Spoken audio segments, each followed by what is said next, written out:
মেয়ে পরীক্ষার্থী। জি। আচ্ছা আঙ্কেল, ক্যাম্পাসে আসার সময় কোনো ধরনের ভোগান্তির শিকার হয়েছে?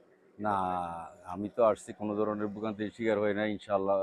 খুব ডিসিপ্লিন দেখছি মেইন গেট থেকে, প্রশাসনও ছিল এবং এখানে যারা ভলান্টিয়ারের দায়িত্ব পালন করতেছে তারাও খুব আন্তরিক সহযোগিতা করছে। অনায়াসে আমি আমার মেয়েকে নিয়ে ক্যাম্পাসে আসতে পেরেছি। আর একটা আনন্দের বিষয়, আমি এই চট্টগ্রামের এই সন্তান এবং প্রতিটা মা বাবার একটা স্বপ্ন থাকে ছেলে মেয়ে একদিন ইন্টারে ভালো একটা রেজাল্ট করে কোনো একটা ভালো বিশ্ববিদ্যালয়ে পড়বে। এই আশা নিয়ে সকলে এখানে আসছে।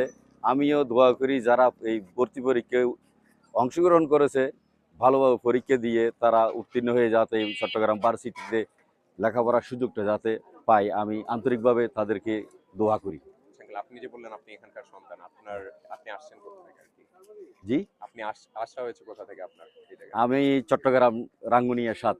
আচ্ছা, রাঙ্গুনিয়া ৭। জি। আচ্ছা, আচ্ছা। এখানে এসে আঙ্কেল আপনার এই রাস্তা খুঁজতে কোনো অসুবিধা হয়েছে নাকি, বা না, আমি প্রশাসনের তো সাহায্য নিয়েছেন? এখানকার এই সন্তান, এই হিসেবে সব আমাদের জানাশোনা আছে রাস্তাঘাট। হ্যাঁ। ওই হিসেবে আমরা তো অনায়াসে চলে আসতে পারছি। যারা নতুন বা বিভিন্ন জায়গা থেকে দূর দূরান্ত থেকে আসছে হয়তো তাদের একটু সময় নষ্ট হয়ে গেছে। বিভিন্ন লোকের থেকে জিজ্ঞেস করে করে আসতে হয়েছে। হুম, হুম। ওইটা হয়তো আমার হয় নাই আরকি। আমরা এমনেও ওই অন্য কোনো সময় এমনি মোটরসাইকেল নিয়ে এদিকে ঘুরি।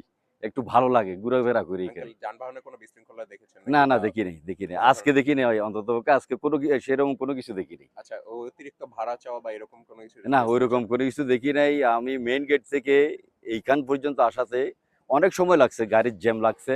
কিন্তু কোথাও কোনো হট্টগোল বা কোনো বড় সুরে কোনো কথাবার্তা হয় নাই। খুব সুশৃঙ্খলভাবে সবাই আসছে। আচ্ছা, তো আচ্ছা। যারা এই প্রশাসন বা যাদেরকে এখানে ভলান্টিয়ার হিসেবে দিছে, তাদেরকে আমি আন্তরিকভাবে ধন্যবাদ জানাই। তারা সুন্দরভাবে তাদের দায়িত্বটা পালন করছে। ওকে, ধন্যবাদ।